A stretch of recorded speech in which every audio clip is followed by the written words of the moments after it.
Dans l'aquarium, l'eau est trop trouble. Gilles est ravi. C'est exactement ce qu'il voulait. Les vitres sont couvertes telles que de l'eau était mousse. À l'intérieur, on ne voit plus rien. Le dentiste pousse des cris horrifiés en voyant le dentiste. Barbara, hurle-t-il à sa secrétaire. N'allez me rendre fou de la matinée.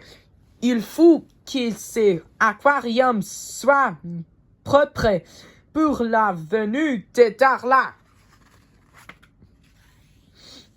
Marin et Dory ont bien cru qu'ils allaient être digérés par la baleine, mais il s'est emmené si vigoureusement dans sa bouche que le monstre chatouille agacé hoquette, puis finalement fait surface en expulsant-le par ses avant.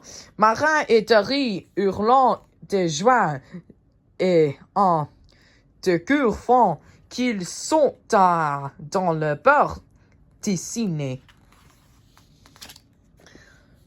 Le matin, en se réveillant, le poisson eut une mauvaise surprise. L'eau de l'aquarium n'a jamais été aussi limpide.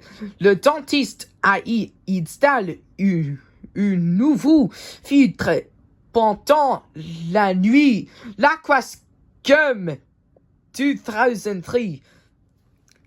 Ils font la lettre du manuel d'utilisation posé sur la bureau dentiste qu'un faisceau lumineux rouge désalné, un rayon laser contrôle la pureté de l'eau toutes les 5 minutes, explique Astrid, l'étoile de mer.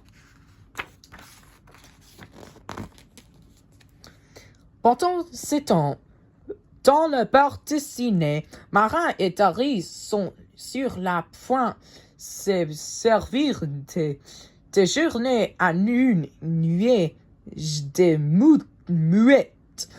L'amiral s'approche de je cherchais mon fil Nemo, crie Marin. Nemo, le petit poisson clone, s'exclame l'amiral.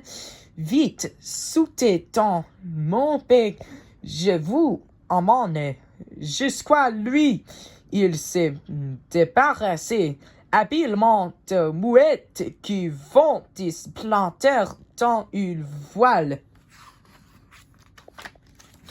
Nemo a eu pour se cacher au fond de l'aquarium. Le dentiste a réussi le capturer et l'a enfermé dans un sac en plastique. Le petit poisson clone sent que son heure est arrivée. Il va être offerte à cette piste de Darla, la terreur de la pente derrière la vitre. Ses camarades, l'observant l'impuissant Nemo cherchait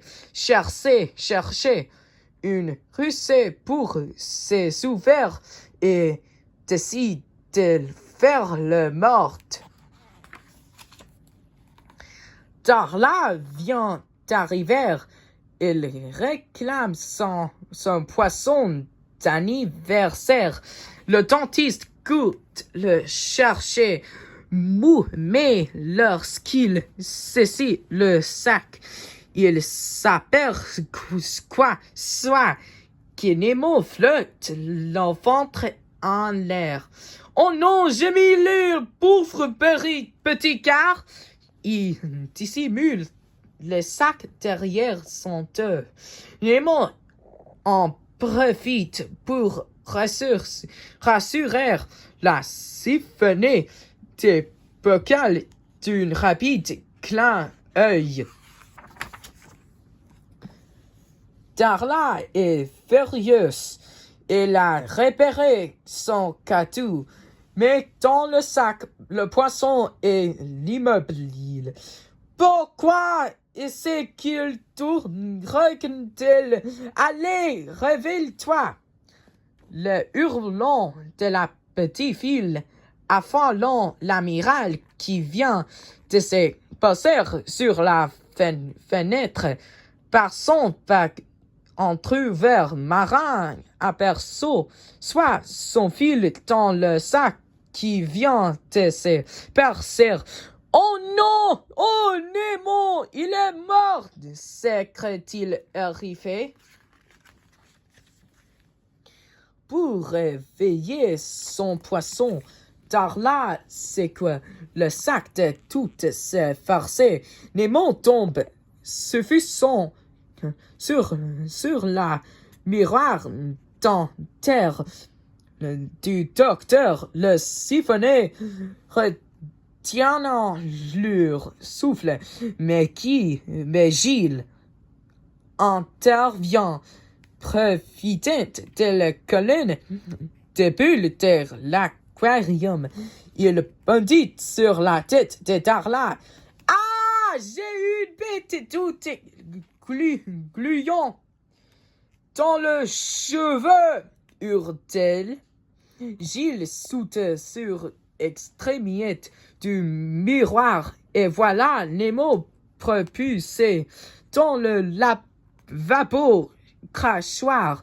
Il disparaît dans le canalisation.